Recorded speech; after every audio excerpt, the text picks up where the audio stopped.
Hello guys, a very good morning to all of you. My name is Amit Sani and I welcome you on StudyIQ in this daily news analysis. In the morning these newspaper analysis, these videos come, and in the evening the PIB videos come, and the PDF you get on the StudyIQ website and on the Telegram channel, and you can get that on my Facebook group which is the Amit Sani group for IAS preparation. You can get that there. Now all your suggestions, all your criticisms, and I'm very sorry for the disappointment. Whatever you people have suggested me, I would work on all these things. Give me 1 week, I will improve in all these issues, whatever you have raised. And I'm promising you here that I will become the best help for you people in the exam preparation, and we will make these videos the best videos for the Hindu analysis. Now start with a motivation: good, better, best. Never let it rest.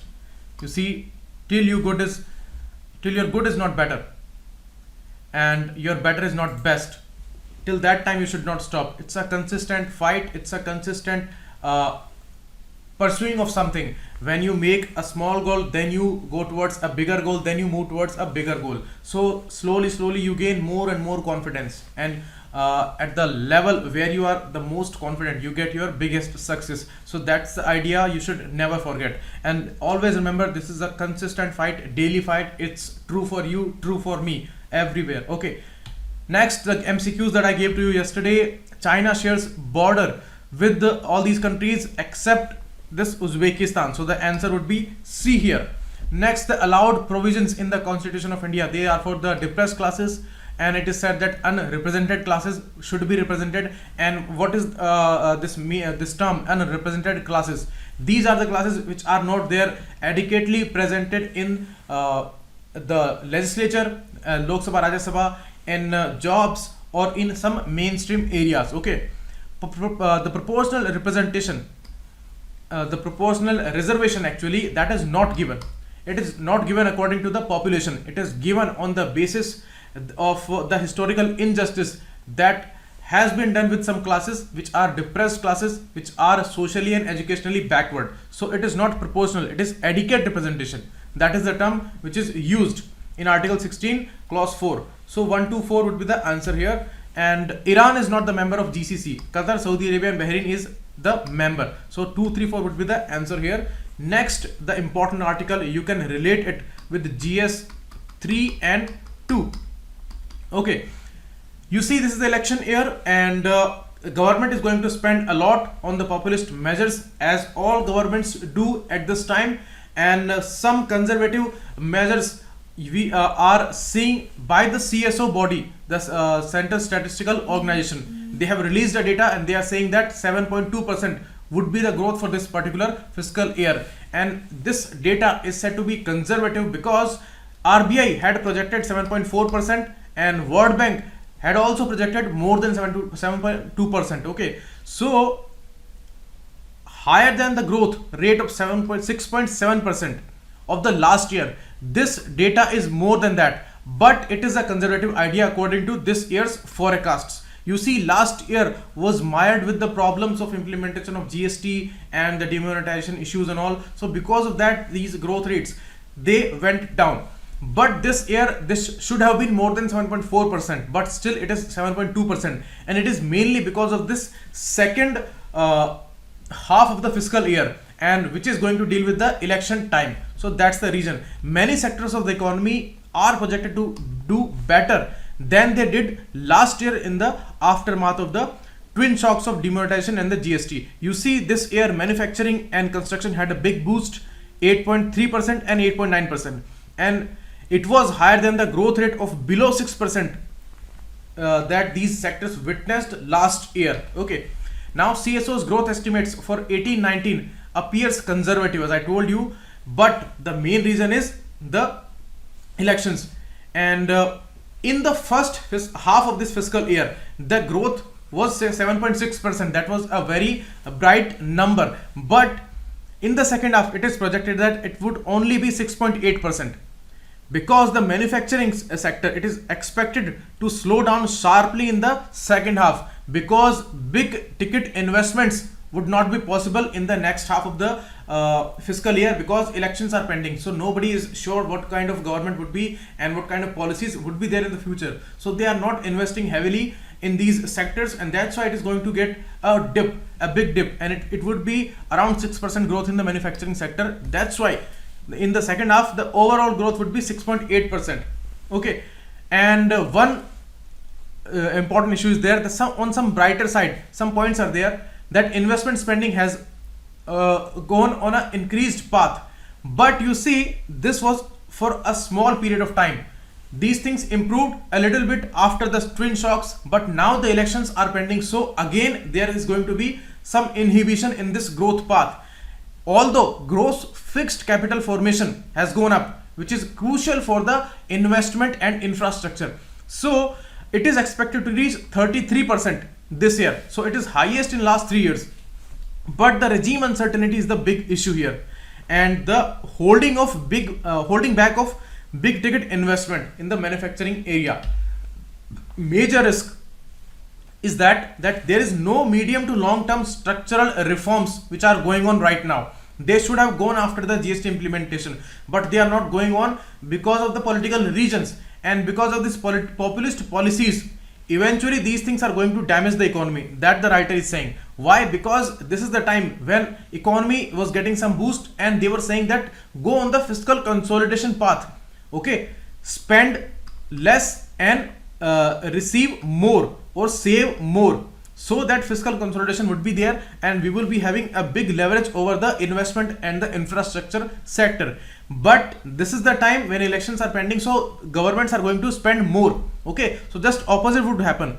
Okay, they will spend more and receive less. So that's the thing, because tax cuts are there, GST rates are coming down, and spending is going up. So obviously there would be a damage to economy. So from the economic front, they are suggesting that spend less, but the political measures are saying spend more. So this is going to be a big contrasting situation. Okay, so perennial risk is already there for the oil import condition. We are heavily dependent, so that thing is out of our hands, and fall in global prices are there, but still we are not able to get the benefits, and the general elections are the big issue. Okay, fiscal deficit has gone up by 15% in the first 8 months of this fiscal year. So that's a cause of concern, and this will go more down because of the election scenario where spending is going to go up.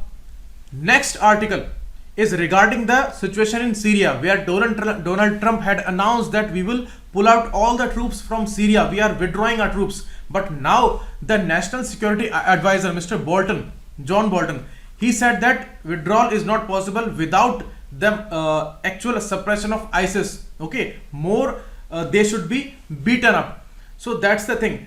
And because of this situation, where the Turkish President Tayyip Erdogan, first when he welcomed this move, when US decided to withdraw, he welcomed this move, and now when they are putting condition on it, then certainly the withdrawal would not be smooth as it was. So Erdogan is having some problem here, because US had constricted the influencing area of Turkey a little bit in this Syria situation, and Turkey was having some kind of geopolitical and economic and political pressure domestically. So in the region, Turkish presence and Turkish influence became less powerful in the last period, where US was attacking the country of Syria and the Kurds, the issue of Kurd community. Okay, they were supporting US, they are US allies, and Erdogan count them as enemies. Okay, their military groups are counted as terrorist groups in Ankara. Ankara is the capital of Turkey. Okay, so according to Turkish president, these Kurds are a problem for Turkey, and these are US allies. So when US was withdrawing from here, then certainly Turkey was happy, and they were saying that we are going to attack these Kurds, and because they have created a lot of problem, and they had demanded a lot of autonomy out of us. Because to understand this, we need to see the map here. You see, this is Iran. Okay, this is Afghanistan, Pakistan, India here. Okay, and this is Caspian Sea. Black Sea is on Turkey. Turkey is having the Anatolia plateau geographically, and Ankara is the capital here. Okay, Istanbul is the city which is present both in Europe and Asia. That's the general knowledge of this area.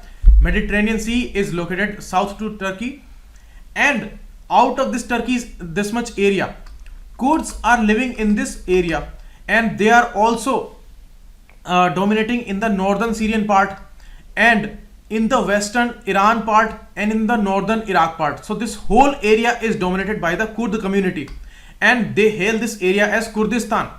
This is the historically cultural area, which is actually is not any country. UN does not recognize Kurdistan as a country, but they are dominating this scene. And when this issue of Syria happened, then the Kurds, they became ally of US, okay, and they contained the situation of ISIS, okay. They heavily came down on ISIS groups, and Kurds were the main fighting troops with US against these ISIS groups, okay. So US is protecting their interest, and Kurds interest is against Turkey's interest, okay. So this is a big problem here. Now when USA's exit is not going to be smooth because they are putting conditions, then this Turkish president Erdogan is not happy with US anyway, okay, and he denied to meet Mr. Bolton in a meeting, and because they said that troops would leave the war-torn country after the Islamic State is beaten. So US is saying this, and US is also saying that Kurds, which are US allies in the fight against the ISIS, should be protected. So this situation is problematic for Turkey, and Erdogan lashed out at Mr. Bolton for setting conditions for the pullout. So now US is in a fix, and already there is a condition where it was suggested to US that come to a geopolitical equation with the regional powers like Turkey, Syria, Syrian government, and Russia. But US is not ready to do that, and they are going with the Kurds here, okay. And Ankara sees an autonomous, militarily powerful Kurdistan on the Syrian side of the border as a threat, okay. In the map you see this is Syria and this is Turkey, so this area Turkey sees as a threat. So that's why they were having some problems. Now Trump has three options: whether to go ahead with the unilateral pullout and don't think about Kurds or something like that, or you don't pull out these troops and continue with the situation and try to suppress ISIS more. But this is going to be very much troublesome for Turkey, and even Trump doesn't want to stay there because a lot of political, economical issues are there. They have spent trillions of dollars here, and too much of interference has happened in the past. Now Trump wants to pull back, and all these forces, they want to go back, and certainly they cannot stay there for indefinite time. And third, US can stagger the withdrawal. They can postpone it for some time till the time they come to equation. So third option would be most appropriate. Now they need to work very hard and smart. Next important article is regarding this quota situation. The AWS category, which has been given the 10% quota here. Writer is saying that 10% quota for economically weaker section is going to create huge anxieties. Why? Because the number of demands for implementing reforms is any guide. India's reservation system is clearly in disarray. They have set particular conditions that 8 lakh rupees per year. So in any way, politicians are saying that in any way 8 lakh rupees, if somebody is earning per year, he is not economically poor in India. Certainly, if we go according to the BPL category standards and all, and India's all kinds of parameters, then certainly any person earning 8 lakh rupees per month is not a economically poor person. But why this thing was done? It is argued that this thing is done because maximum number of people will be included in this category, so they all will be happy. So it is going to be politically beneficial for the government in the upcoming Lok Sabha elections, okay. Because according to the estimates of NSSO and IDHA survey, IASD survey, more than 98 or 99% people will come under this category, because the job seekers and their families, they mostly come under the 8 lakh rupees category. And additionally 5 acres of land. 5 acres of land is a huge amount, okay. Most of the farmers in India, they are having less than 1 or 2 acres per family. But now in this particular criteria, 5 acres land, that means mostly all the people will come under this particular category. So all will be demanding this reservation, and this is going to be a huge problem. So that means the idea of economically weaker population is never going to be executed in reality. Why? Because there are very poor people in the general category, and they are earning not more than 2, 3 or 1 lakh rupees per year.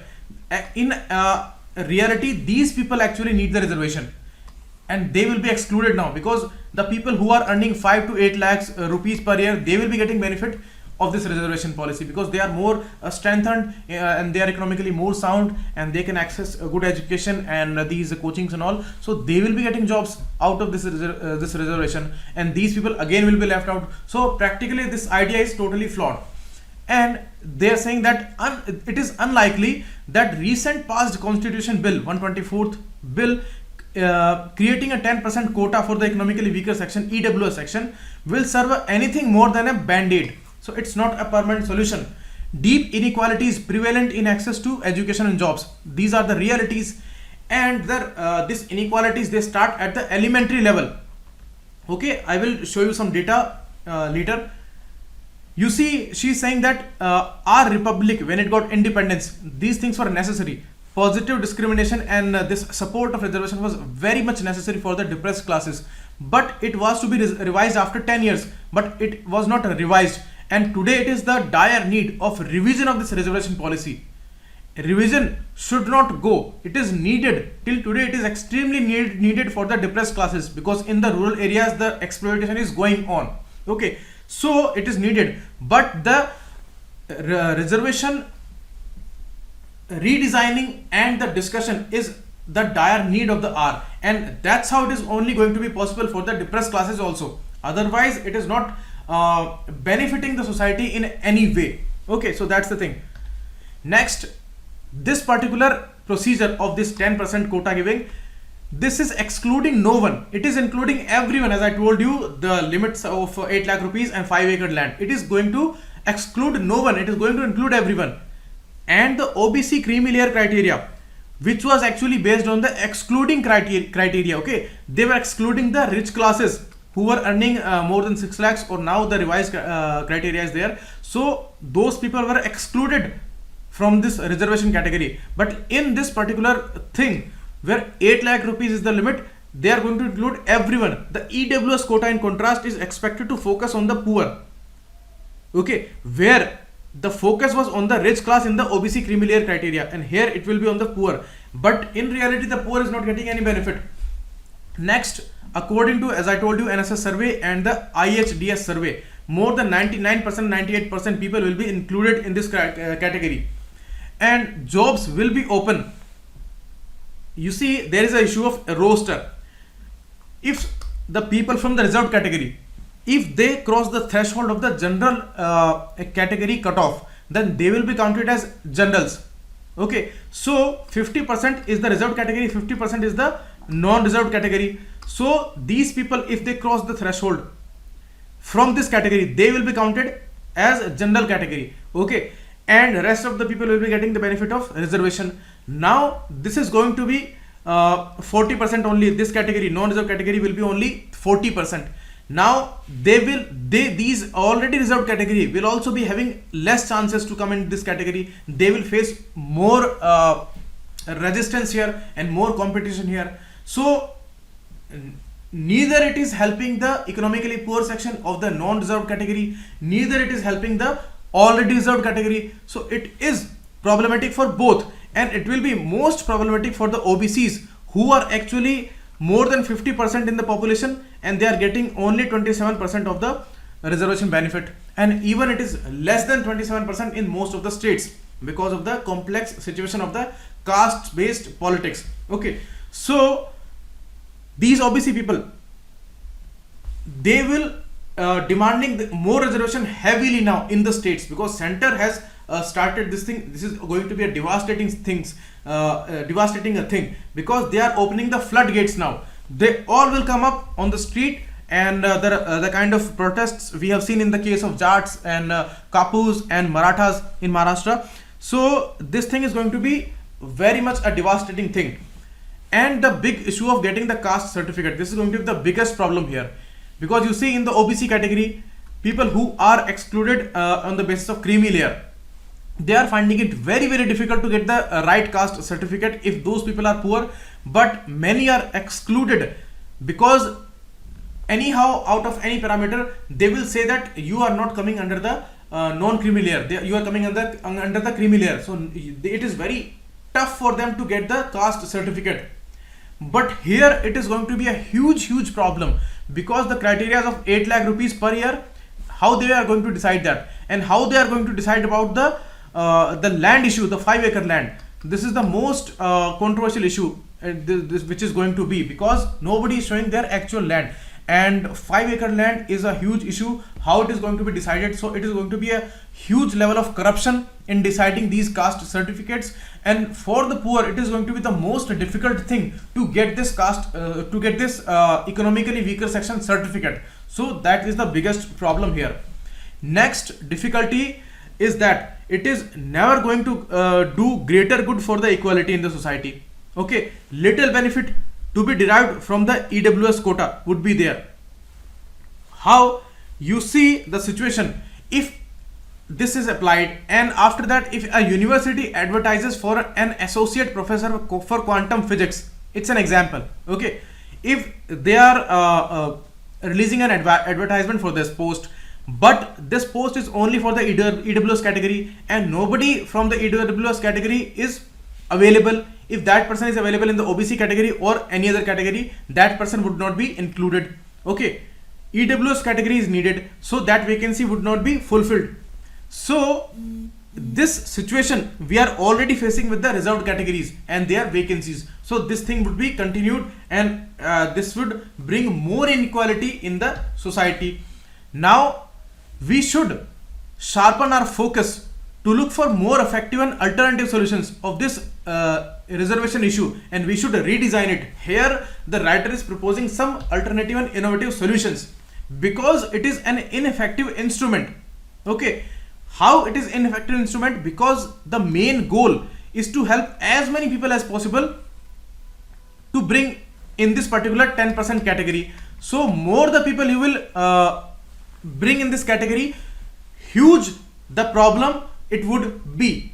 How? Because all people will try to come into this particular category, and as I told you, according to the data, 98% people will come under this category. Okay, so it is never going to help the poor, and it is going to face a serious challenge in the court also, because all these things are very obvious. Okay, now see, if we go by the UPSC data, only 0.14% people in total are actually qualifying the prelims stage. Okay, it is very relevant for us. Only 0.14% people are qualifying the examination, and in this 0.14% average, 0.17% is for the general category, and only 0.08% people are from the SC category. So that means the reservation policy is not helping them. They are very less in number, so very much less represented people, you can call them. But writer says that it can be possible because more people are filling form, because they are thinking that we are getting the reservation, so more people are filling the form and less percentage is getting success. So maybe this is the reason. But if we go by the mains data, only 8% of the people who took mains, they are getting success, and it is 8.2 to 8.3% for the SC/ST community and 7.8% for the general category. That means the difference is not much. That means the reservation policy is not helping actually. Okay, so they are not hugely advantaged people. These SC/ST groups are not hugely advantaged people. Okay, so a vast proportion of reserved category applicants do not find a place via the UPSC examination. This is the real observation, and this is the same observation from the other examination also, like this SSC, banking and all. Okay, so if we expect reservation to be curing the ills of Indian society, then we may have a long wait. Although this is totally accepted by all the people, all the stakeholders, that reservation has uplifted the status of the depressed classes a little bit, but not much. Okay, so we may need to wait for longer period of time if we follow this same reservation policy. but it is not going to help actually. And now the trouble is more. We need to spread the benefits. How? These are alternative and innovative solutions. There is one strategy that using this reservation to obtain a benefit. If somebody is using this reservation, that should be a one time in life situation. That means if somebody is taking a reservation in college admission, then that person would be eligible to use that reservation criteria in the job seeking. So only once that person should be allowed, so that maximum number of people would be using this reservation benefit. Okay, if every time these economically sound people would use the reservation at every stage, then it is not going to help the society. Maximum number of people should be using the reservation benefit. So this is how we will spread the benefit of this reservation. So that's an innovative idea, that one time use should be there, should be allowed. So that's a proposal. Second strategy, that recognize that future economic growth is going to come from the private sector where reservation is not applied. Okay, so we must focus on basic skilling of these poor people. Reservation, instead of reservation, we should give them basic skilling. These kind of programs should be there. Investment should be there in the basic skilling of these people. And little attention is directed to social inequality. Right now, the writer is saying that right now little attention is there on the real social situation, where in the elementary level we are starting this inequality in the society. How? If we go by the data, 8 to 11 years of age group students, okay, in the schools, 68% from the general category are able to read from the first class text. Only 56% from the OBC category are able to read that text. From the SC community, only 45%. From the ST community, only 40% are able to read the text. That means it's a huge gap, 40 to 68. That means the inequality and the access to the benefits are totally imbalanced even in the elementary stage. So we need to focus here. Okay, you see the situation where in India the education system is totally flawed. If we talk about the UPSC examination, some students are highly educated. They have got their education in very hi-fi institutions, and half of the students are like this. They have got their education in the government schools, government colleges, and medium is a big concern. Okay, because you see medium is also based on the economic criteria. Poor people are mainly studying from the regional languages or the Hindi medium language. Okay, and the rich class is getting their education in the English medium schools, maybe convent schools. So there is a huge difference in their abilities also when they are coming on a similar platform. So it's a totally flawed situation in India. So that's why we need to focus on the elementary education. We need to invest here a lot, and there should be a universal system of education. Okay, so we have not had the time or the inclination to think about its success or to examine possible modifications, and we need these modifications. Okay, so that's the thing. Now the next article, it is regarding the local bodies elections and the representation of the people there. You see, there was an amendment in Rajasthan government's rules, where last government, what they did, they put some restrictions on electing some candidates, that they should possess some minimum educational qualification. Okay, so they should be educated people, and they should have one toilet at their home according to the Swachh Bharat Abhiyan and all. Some restrictions were put on these people. So what happened actually, some groups from Dalit communities and mainly the women groups, they were barred from coming into the candidature. Okay, so maximum number of poor people, they were excluded from the election process. They were not giving any kind of representation. Okay, and representation is the main idea in the local government election in the 73rd and 74th Amendment Act, where constitutional status was given to the Panchayati Raj institution and the local bodies. Okay, so that was totally based on the representation, not the administration. But here these restrictions were made. What court also held, the court said that, the Justice Chalameswaram said that this is a positive development and this restrictions should be there. But you see, if we go by the logic, although it's a positive step, but what the condition of India today is that mostly in the rural areas, mainly the women and the Dalit people, they are not educated and they are very poor. They are not having all the benefits of these schemes and all. So they are totally excluded, and representation is totally imbalanced now. Only the rich class who get these education certificates anyhow. Okay, we all know how they get the certificates. Anyhow, if they get the certificates, or they are mostly educated, they are only going to be elected. So this representation would not be fair, and it is only going to benefit the administration. This is said by court. Okay, they said that if qualified people are there, the administration would be better, but there is no data available which supports this idea that educated people, they are good administrators and they are not going to do any kind of corruption. Even it is said that the educated people, more smart people, they are manipulating system and they are doing more corruption if we compare them with the uneducated people. So this is also observed. So this idea is totally flawed. So this government, which is a newly elected government, they have revived this debate again on the fairness of having such restrictions. Now the first thing that this government did, the Rajasthan newly elected government did, that they did away with this particular restriction. They said that it is totally an unjust rule. Okay, so a writer is saying that this is a positive development. This restriction should not be there because it is excluding the main poor and marginal section of the society, the women, Dalits and poor. Okay, and rationale for restriction is totally flawed. You see, restrictions do not exist for those contesting parliamentary or assembly elections. The people who are going to contest election for the Lok Sabha seats as an MP or the MLA seats, this minimum educational qualification restrictions are not applied on these people, but these are applied on the local election or the Panchayati Raj election candidates. So this idea is not logical in any way.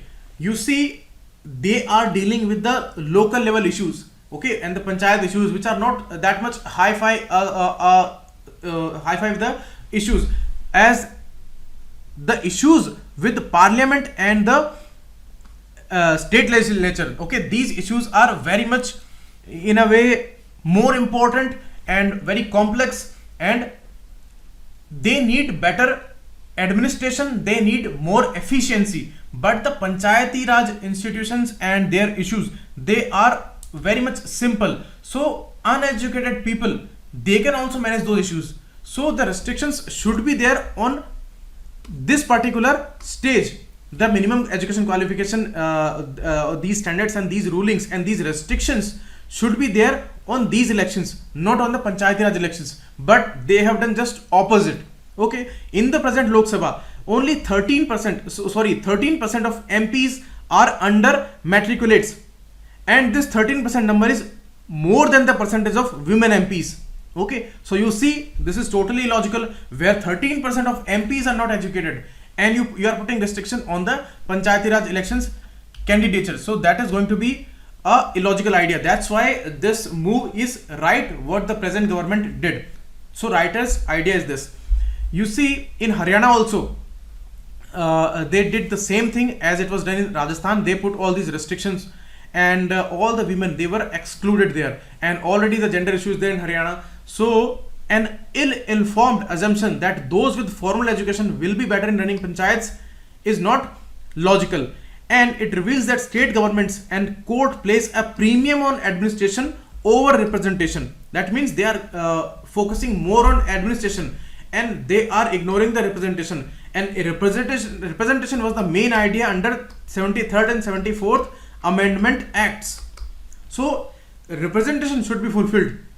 Administration is the secondary thing that can be done, but representation should not be negated here. That's the idea, and it is only said here with the local government issues and all. And one more thing, they are saying that you are imposing the schemes of the center there, that the toilet construction is necessary. That is also a flawed idea. That is totally against the decentralization idea of local government. In the 73rd amendment, it is said that we are giving a constitutional status for the PRI because we want to decentralize the power. Okay, we want to give them some power locally, and it is the Gandhi's ideas.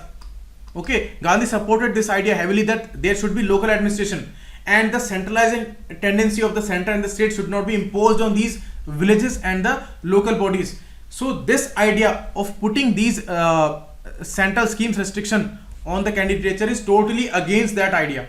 Okay, so that's the thing. And one more important thing, that you are denying local democracy, because the situation, real situation, and the more serious situation is there, that in most of the states they are not holding elections to the local governments. They are giving rules regarding the restrictions and all these rules, where the actual situation is that in most of the states they are not holding elections to the local governments. In Tamil Nadu, after 2011, there are no municipality and panchayat elections, and in Visakhapatnam after 2007 there are no elections, and all these bodies are totally controlled by bureaucratic machines. So representation is totally denied, local democracy is totally denied, and that is the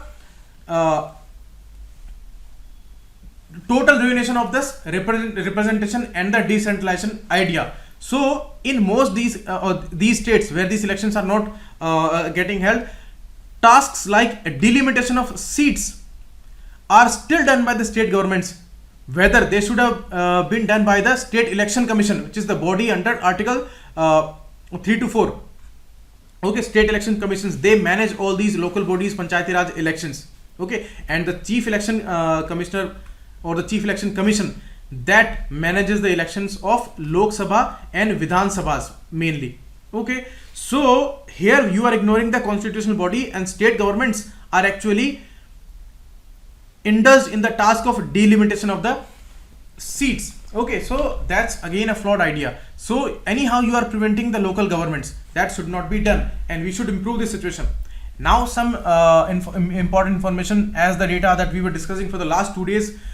Whatever was done by the executive decision in October month, when they sent Alok Verma on leave and they divested him all his powers, stripped all his powers, and now this thing, the same thing is done by the selection committee. Yesterday what they did, there is selection committee, Prime Minister is the chairman, and the leader of opposition is a member, and Chief Justice of India or the appointed Supreme Court judge by Chief Justice of India, 3-member committee is there that is about to decide about the fate of Alok Verma, whether he should be transferred or whether he should be sacked. So they sacked Alok Verma and they sent him to some fire department. So whatever their motive was, that they did not want him to do something in his official capacity, now he is not able to do, he is sacked from the job. So that's the thing. So the same thing happened, whatever we're discussing yesterday, whatever the article was discussing yesterday, that this is the ambiguous decision by the court. This thing is not clear, and again they have taken advantage of this unclear situation, and whatever conditions they put on this selection committee and on Alok Verma, they said that you cannot take major policy decisions and the selection committee will be deciding about your future. So now they have decided about his future, they have sacked him. Next, Indian military is not allowing gay people or the LGBT community. General Vipin Rawat has said that army is conservative and we are not westernized an army and we cannot allow these things. And funny statements he made, that the families of our soldiers, they are waiting at their home and they expect this thing, that there are no other dangers than the enemies from Pakistan and China, that any kind of other danger is there in the army environment. And they said the General Vipin Rawat said that we cannot allow this environment to be developed in the army culture of India. So that's the thing. But Supreme Court had allowed the LGBT community, and the Supreme Court had given a verdict in favor of gay community and the LGBT community. So it is totally a contrasting thing. But Vipin Rawat says the army is different, civilian life is different. Next, in the issue of 10% quota system, you see some kind of constitutional amendments are there where they are affecting the central state relations. there half of the states needed to give their consent. Okay, they will pass this proposal in their assemblies with the simple majority, but the condition is that the federal provisions or the center-state relations should be affected. But the minister are saying that this 10% quota bill is not affecting the center-state relation. It is actually related with the part 3 fundamental rights situation, and it is no way affecting the center-state relations, because it was argued that there should be the consent of half of the states. Okay, now there is a tax breather for the small business people, and the limit is raised to 40 lakhs from 20 lakh. Now people are exempted whose revenue is less than 40 lakh rupees, and if composition scheme is applied, then that limit is also raised to 1.4 crore rupees from 1 crore rupees. What is composition scheme? Is a simple and easy scheme under GST for taxpayers. Small taxpayers can get rid of tedious GST formalities, and combinedly they pay these GST taxes and they file these GST norms. So that thing is relaxed now before the Lok Sabha elections, it is said.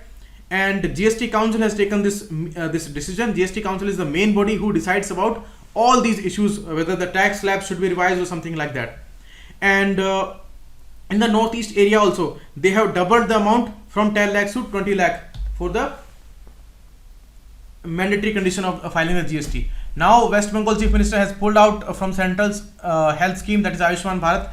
She is saying that there is a 60-40% ratio, that 60% is paid by central government and 40% we are paying. But this scheme is actually a total advertisement of the central government. They are actually distributing the kits in every household, and they are the picture of Prime Minister and the symbol of the BJP is being spread by these kits. So out of our expenses, they are actually advertising themselves. So we are opting out of this scheme. So that's the dirty politics here. So now MCQs, try them, put their answers in the comment section, and please give me some time so that I can improve in all the areas that you had suggested. And these explanations, these details are extremely important. You will feel the importance, and nothing unnecessary I'm telling here. Okay, so thanks a lot. Keep watching. It was Amit Saini, and try this these two important questions also for the mains answer writing practice. Very crucial issues. Thanks a lot.